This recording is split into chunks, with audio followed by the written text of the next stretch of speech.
Now, this is one way to ruin nature,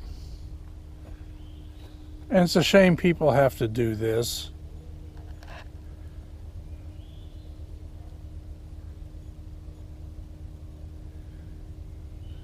Be very costly if they got caught, but there aren't too many rangers walking around in here, so they got away with it.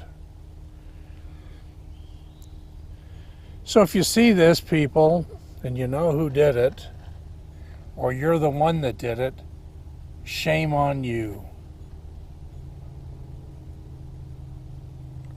Shame on the person that did this.